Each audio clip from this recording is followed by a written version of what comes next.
Guys मेरी पिछली video में मैंने थॉर के most powerful version ruin king Thor के ओरिजिन के बारे में बताया था कि कैसे थॉर अपनी दोनों आंखों और अपनी जिंदगी को सैक्रिफाइस करके एंशिएंट र्यून्स का वो मैजिक, वो नॉलेज और वो स्ट्रेंथ हासिल करता है जिससे कि रैग्नारोक की कभी न खत्म होने वाली साइकिल को एंड किया जा सके। सो आज हम इस स्टोरी को और आगे बढ़ाएंगे और मैं आपको बताऊंगा कि कैसे थॉर एसगार्डियन गॉड्स के भी गॉड्स को हराकर रैग्नारोक की साइकिल को एंड करेगा। लेकिन अगर आपने अभी तक पिछली वीडियो नहीं देखी है तो उसका लिंक आपको डिस्क्रिप्शन में मिल जाएगा या वो वीडियो आई बटन पर शो हो रही होगी, आप वहां से उसे देख सकते हैं। अब चलिए र्यून किंग थॉर की फीट्स के साथ आज की इस अमेजिंग वीडियो को शुरू करते हैं। सो एसगार्डियन गॉड्स के भी गॉड्स को चैलेंज करने के बाद थॉर खुद को वहां से टेलीपोर्ट करके बाहर निकाल चुका था, पर बाहर आते ही थॉर क्या देखता है, उसकी भेड़ें जिनकी मदद से थॉर वहां पहुंचा था वो पहले ही मर चुकी थी। पर अब थॉर हर चीज का पास्ट देख सकता है, सो इसलिए उसे पता चल गया कि ये लोकी का काम था। इसी के साथ र्यून मैजिक की पावर्स तभी से दिखने लगी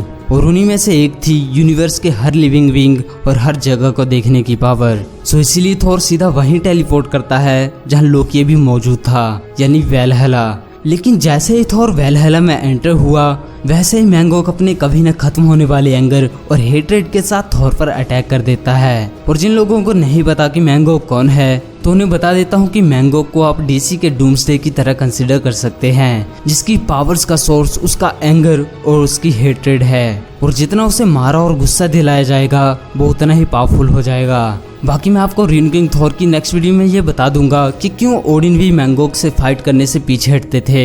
सो फिर जैसे ही मैंगोक ने थॉर पर अटैक किया वैसे ही ओडिन फोर्स थॉर से पूछने लगी कि क्या तुम बिना हैमर से लड़ पाओगे। तो इसके जवाब में तभी थॉर एकदम से ही मैंगोक को अपने एक हाथ से ही रोक देता है और ऑटोमेटिक र्यून शील्ड जो मैंगोक के दूसरे पंच को रोके हुए थी। फिर थॉर अपने हाथ से एक र्यून स्पेल मैंगोक पर डालता ही है कि वो अपनी एग्जिस्टेंस से ही मिट जाता है। लोकी जो थॉर के सामने ही खड़ा था वो भी सोचने लगा कि ये कौन सी स्पेल थी, पर लोकी को कोई अंदाजा ही नहीं था कि अब थॉर क्या बन चुका है। वो थॉर को धमकी देता है कि अगर तुम मरना नहीं चाहते तो यहाँ से निकल जाओ, वरना मैं और मेरी आर्मी तुम्हें खत्म कर देंगी। पर तभी थॉर ने एक चुटकी बजाई ही थी कि लोकी की छुपी हुई आर्मी उसके सामने आ गई। थॉर उन मॉन्स्टर्स को देखकर कहता है कि क्या बस यही तुम्हारी आर्मी है, और फिर उन सब ने थॉर पर एकदम से अटैक कर दिया। इसके रिस्पांस में थॉर के आसपास एक फोर्स फील्ड जनरेट हुई कि लोकी की आर्मी उसकी वजह से इंजर्ड होकर नीचे गिर गई। और फिर एक र्यून स्पेल जो थॉर और लोकी के अलावा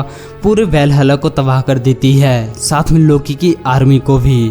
तभी लोकी रोने लगा कि क्या था ये र्यून मैजिक, ओडिन फोर्स, क्या था ये, मुझे बताओ।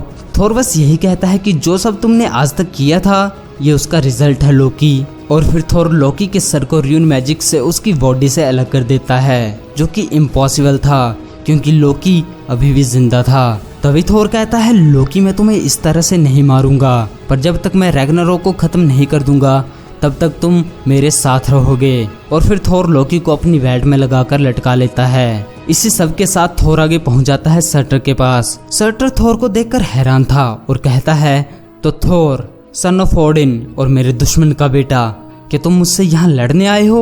इसके जवाब में थॉर बस एक ही बात कहता है कि नहीं, मुझे कोई लड़ाई नहीं करनी और मुझे बस अपना हैमर ठीक करवाना है, क्या तुम करोगे? वहाँ ओडिन फोर्स एकदम से चौंक जाती है और थॉर से पूछती है कि ये काम तो तुम खुद भी तो कर सकते थे, तो सर्टर को क्यों बोल रहे हो, मुझे समझ में नहीं आ रहा। सो अब तो ओडिन फोर्स भी र्यून किंग थॉर के अगले एक्शंस को मेजर नहीं कर पा रही थी। उधर सर्टर एक ही बात कहता है कि अगर मैंने तुम्हारा हैमर रिस्टोर कर दिया तो तुम मुझ पर ही हमला नहीं कर दोगे। थॉर कहता है नहीं, जब ये हैमर होगा ही तुम्हारे पास तो मैं ऐसा कैसे करूंगा, और ये एसगार्ड के किंग का तुम्हें वचन है कि मैं खुद मेरे हैमर को ठीक करने के बदले तुम्हारे लिए वैलहला और वैनाहाइम के रास्ते खोल दूंगा। तुम जैसे चाहो वैसे मेरे रैल्म को खत्म कर सकते हो, और वैसे भी तुम मेरे हाथों से मरना डिजर्व नहीं करते सर्टर।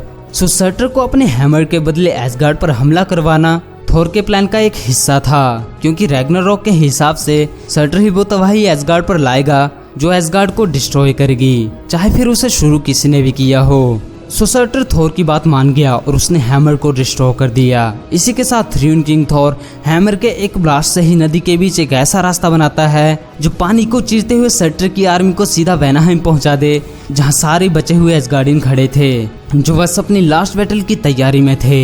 वहीं वीटा रे विल भी था जो थोर की उस बैटल में हेल्प करने के लिए आया था। थोर को वीटा रे विल पर विश्वास था कि जब तक वो रुइंस का मैजिक हासिल करके नहीं लौटता तब तक वो उसके लोगों की मदद करेगा। यहाँ तक कि थोर ने अपनी एब्सेंस में वीटा रे विल को एसगार्ड का टेम्परेरी किंग भी बना दिया था और इस सब का वो हकदार भी था, क्योंकि ओडिन ने वीटा रे विल की स्ट्रेंथ और म्योनिर के लिए अपनी वर्थीनेस को साबित करने की वजह से उसे स्टॉर्मवेकर दिया था। इसीलिए वो भी एसगार्ड का ही एक हिस्सा था।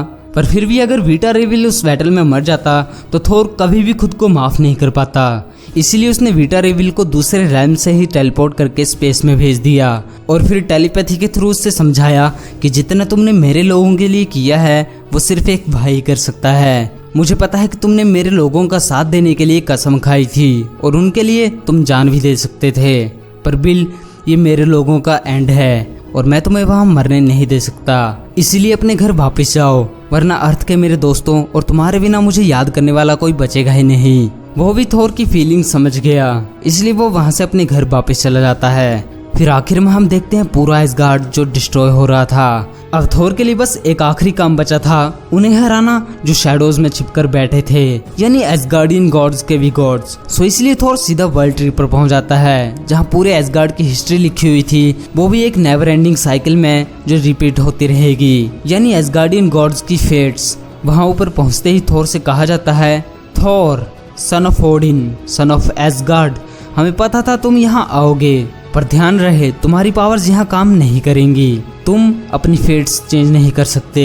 थोर कहता है मुझे पता है मैं अपने लोगों और मेरी फेट्स बदल नहीं सकता, पर मैं उन्हें मिटा जरूर सकता हूँ। और तभी थोर व्हील ऑफ फेट की थ्रेड को ही काट देता है, यानी कि अपनी एग्जिस्टेंस को ही मिटा देता है। वो जो शैडोज में छिपकर बैठे थे वो थोर को रोकते रहे। उन्होंने थोर से रिक्वेस्ट की, उसे लालच दिया कि वो उनके साथ आ जाए, पर अब थोर किसी की भी नहीं सुनने वाला था और कहता है अब बहुत देर हो चुकी है, और व्हील ऑफ फेट की साइक्लिक थ्रेड को काट देता है और इसके साथ ही अपनी एग्जिस्टेंस भी। इसी के साथ वर्ल्ड ट्री और एसगार्ड कोलैप्स करके अपनी एग्जिस्टेंस से ही मिट जाते हैं। पर वहाँ एक अजीब बात हुई कि एसगार्ड मिट गया, वर्ल्ड ट्री भी मिट गया, रुइंस भी मिट गए, पर थोर अकेला अभी भी जिंदा था।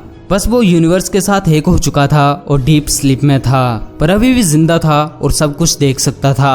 और जो एसगार्डियन गॉड्स के भी गॉड्स थे वो बेसिकली सेलेस्टियल्स थे, जो एसगार्डियन गॉड्स की लाइफ और डेथ से जनरेटेड लाइफ फोर्स को खुद को फीड यानी जिंदा रखने के लिए यूज कर रहे थे। पर अब थोर ने सेलेस्टियल्स को भी हरा दिया था और वो भी थोर की ताकत को जान गए थे। वहीं थोर अभी भी यूनिवर्स से एक होकर जिंदा था। सो गाइस, इसी तरह से रियन किंग थोर की पूरी स्टोरी कंप्लीट होती है और पूरी मार्वल कॉमिक्स में बस इतने ही इशू थे जिनमें रियन किंग थोर को यूज किया गया था। लेकिन अगर आप रियन किंग थोर और रैग्नारोक के बाद की स्टोरी को जानना चाहते हैं तो एक प्लेलिस्ट आई बटन पर शो हो रही होगी या डिस्क्रिप्शन में भी आपको उन 4 वीडियोस का लिंक मिल जाएगा, सो आप उन्हें देख सकते हैं। अब नेक्स्ट वीडियो में हम रियन किंग थोर की कंप्लीट पावर्स को डिस्कस करेंगे और ये भी देखेंगे कि पावर वाइज वो यूनिवर्स के किस लेवल पर आता है। लेकिन आगे बढ़ने से पहले अगर आपको ये वीडियो अच्छी लगी तो इसे लाइक, शेयर और चैनल को सब्सक्राइब करना मत भूलिएगा। और अभी तक सुपर हीरो कॉमिक्स को फेसबुक और इंस्टाग्राम पर फॉलो नहीं किया है तो लिंक आपको डिस्क्रिप्शन में मिल जाएंगे, आप वहां से उन्हें फॉलो कर सकते हैं। सो गाइस, आज के लिए बस यही था, मिलते हैं मेरी नेक्स्ट वीडियो में, तब तक के लिए thank you and good bye.